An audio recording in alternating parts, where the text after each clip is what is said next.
Imaginemos un escenario corporativo despiadado, o sea, un empleado de alto nivel que ha levantado la empresa literal con su propio sudor y de repente acepta que le paguen su bono anual exclusivamente con las acciones que nadie quiere. Las que están a punto de quebrar, claro. Exacto, esas. Y entonces, inmediatamente, el director general retira en secreto todas esas acciones, las esconde en una sociedad fantasma y deja al empleado sin nada. Madre mía, una jugada maestra del engaño, la verdad. Pues sí, pero a ver, este empleado, utilizando una mezcla de espionaje industrial, un conocimiento genético que, fíjate, se adelanta siglos a su tiempo y una audacia tremenda, no solo recupera lo suyo, es que termina quedándose con todo el capital de la empresa. ¡Qué barbaridad! Y claro, quienes nos escuchan pensarán que estamos hablando de un escándalo de Wall Street, ¿no? Totalmente, pero no. Hoy no estamos analizando la Bolsa de Nueva York, sino el capítulo 30 del libro del Génesis, utilizando el texto de la Biblia Reina Valera.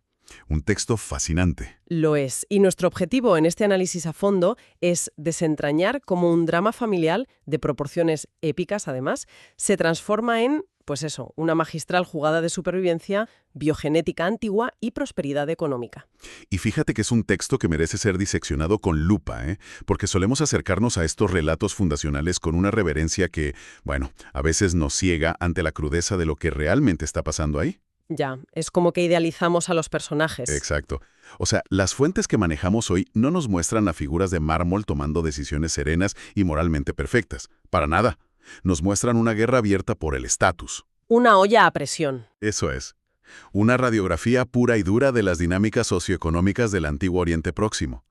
Y los cimientos, muy literales y muy conflictivos, de las 12 tribus de Israel. Es que es un cruce fascinante entre la necesidad humana de dejar un legado y la cruda estrategia comercial para sobrevivir. A ver, pongámonos en situación, porque antes de poder entender esa necesidad que tiene el protagonista, Jacob, de asegurar su independencia económica, es absolutamente vital comprender la presión de su núcleo familiar. Totalmente. Porque esto no es una familia funcional reuniéndose para cenar los domingos. O sea, tenemos a un hombre casado con 2 hermanas, Raquel y Lea. Y el texto nos lanza directamente al barro de sus emociones. ¿Al drama absoluto? Sí. Nos dice que Raquel, al ver que es estéril, se llena de envidia hacia su hermana Lea, porque Lea no para de tener hijos. Claro, pero esa envidia, a ver, hay que leerla en su contexto histórico para captar su verdadera magnitud. No es un berrinche. No es solo celos de hermanas. Para nada. En la antigüedad, la maternidad no era solo una cuestión de realización personal.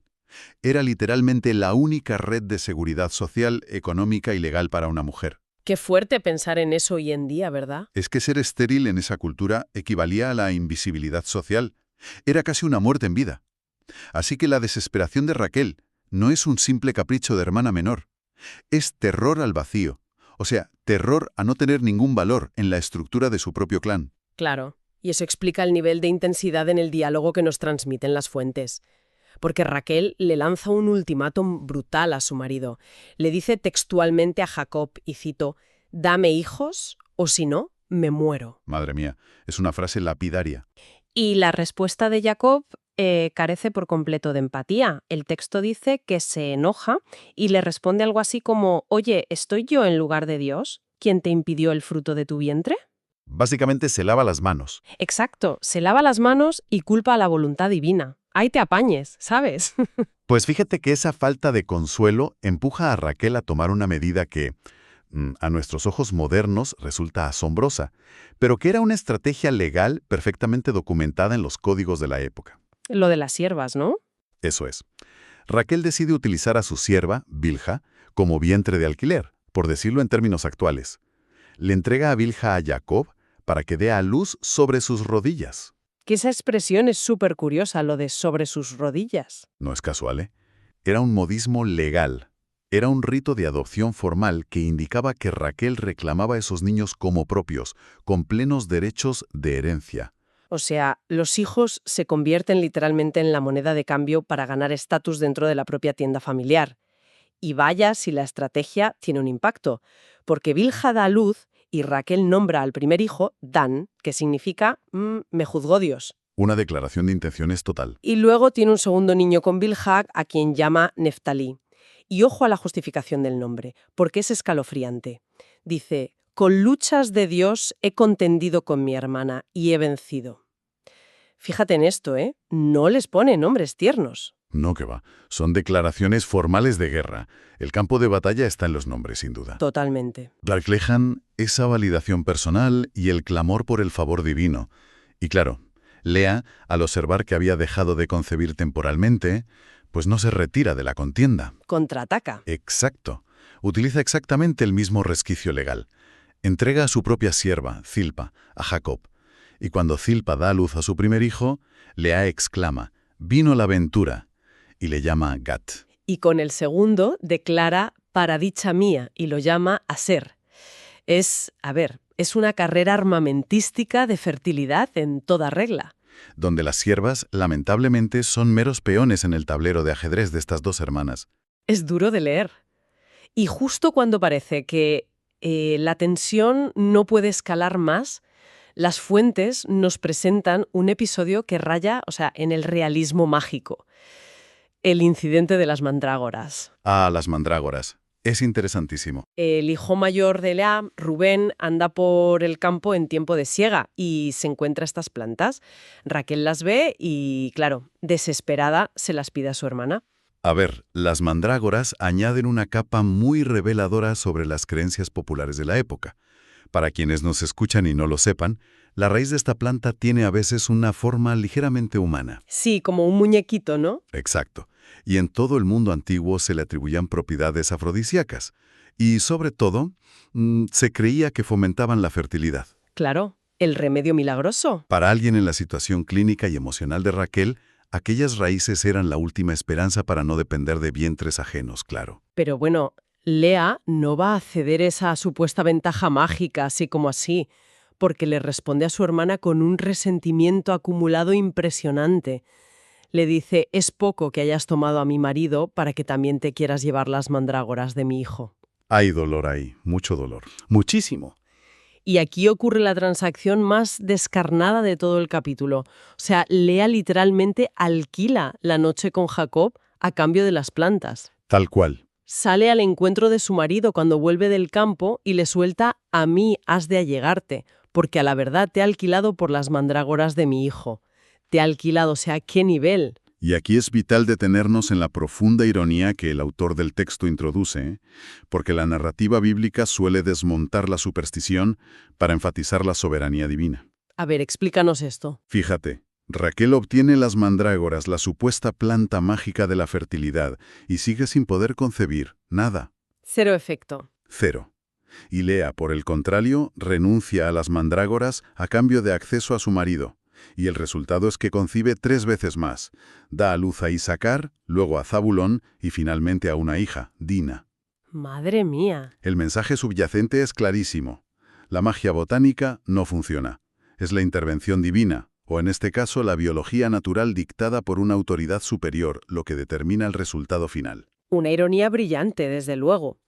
Y bueno, tras toda esta guerra fría doméstica, las fuentes nos dicen que finalmente, cito, se acordó Dios de Raquel, le quita su afrenta y ella por fin da a luz biológicamente a José. Diciendo, añádeme Jehová otro hijo. Eso es. Y este nacimiento, el de José, actúa como un catalizador espectacular en nuestra historia. Porque Jacob mira a su alrededor y de repente ve a un clan inmenso.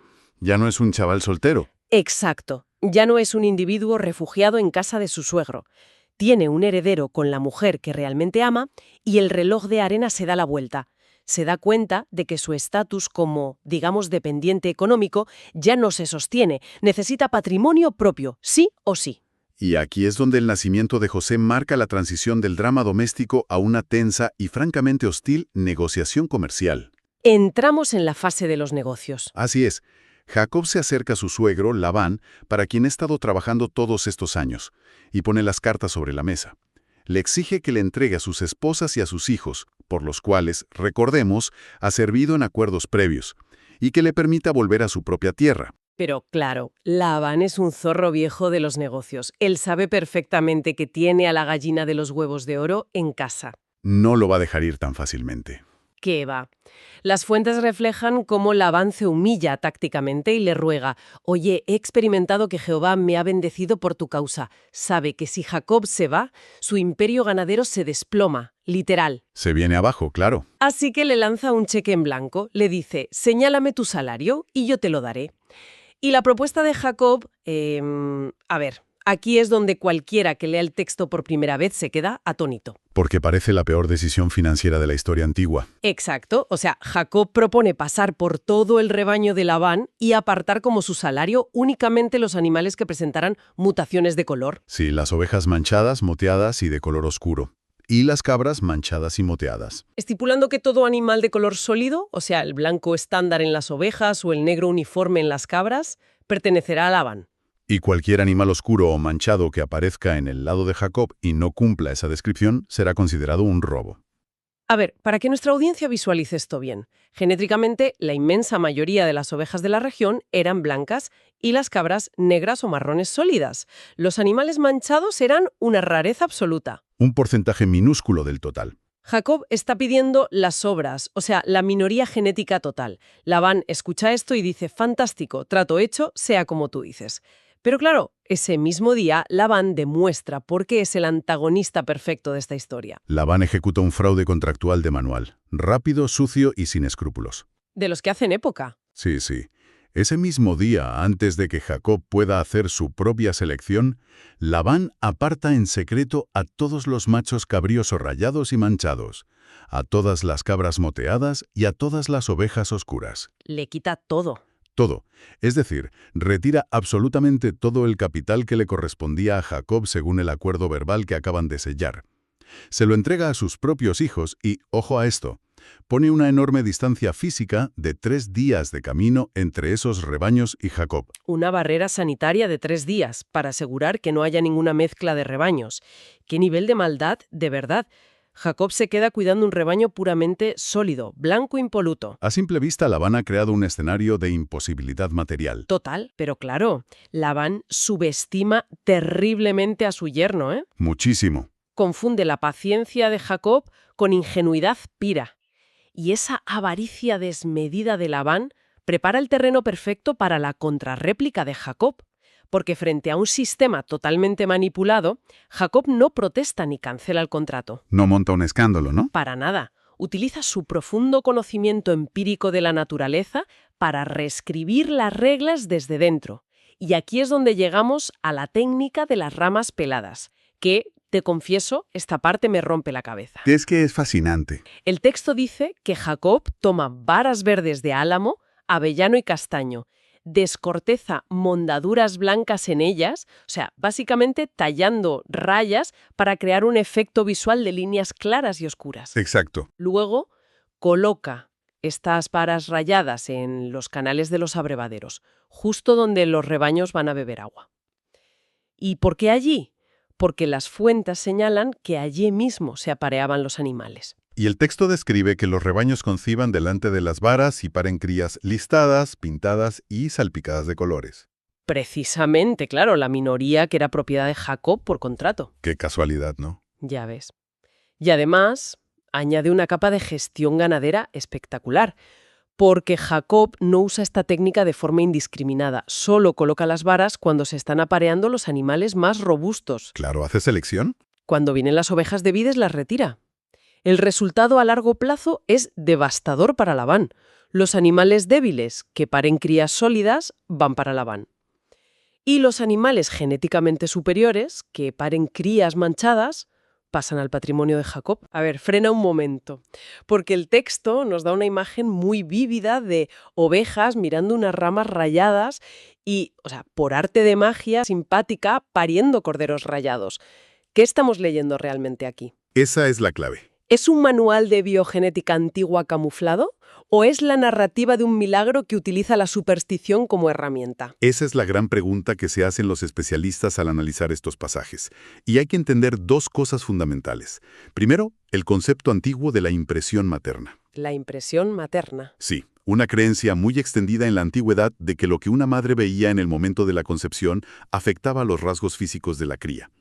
Jacob, como hombre de su tiempo, pues probablemente creía en esta técnica visual. Claro, tenía sentido para él. Pero el segundo punto, y el más fascinante, es la realidad científica oculta tras la acción. Porque, seamos sinceros, el problema aquí es que unas ramas en el agua no alteran el ADN de un óvulo fecundado. O sea, no tiene sentido biológico. Exactamente.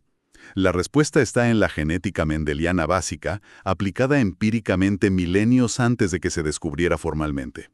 Fíjate, Labán retiró a los animales visualmente manchados. Sí. Pero el rasgo del pelaje manchado o rayado suele ser recesivo.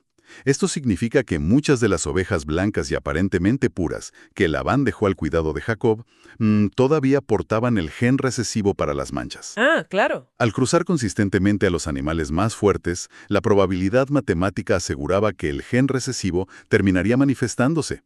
Jacob había sido pastor durante 2 décadas. Conocía su oficio. Conocía perfectamente qué carneros blancos solían producir crías manchadas en el pasado, y fomentó esos cruces específicos en los abrevaleros. O sea, a ver si lo entiendo. Jacob hace el trabajo biológico y técnico, selecciona a los portadores del gen recesivo fuerte, pero el texto lo atribuye a las varas para encajar en el entendimiento de la época. Exacto. Y las notas de las fuentes que manejamos van un paso más allá, añadiendo una capa teológica fascinante.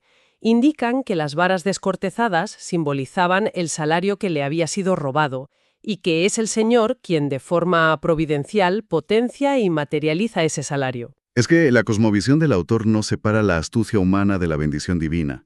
Las entrelaza por completo. Van de la mano. Eso es. El esfuerzo humano y el conocimiento del medio natural, en este caso la biología y la genética empírica, son los vehículos mediante los cuales se manifiesta el favor divino. La narrativa nos dice que el fraude de Labán es juzgado y revertido. Dios recompensa los años de duro trabajo de Jacob, validando su astucia frente a un sistema opresor. Y el resultado es absoluto. Vaya. El capítulo cierra indicando que Jacob prosperó muchísimo.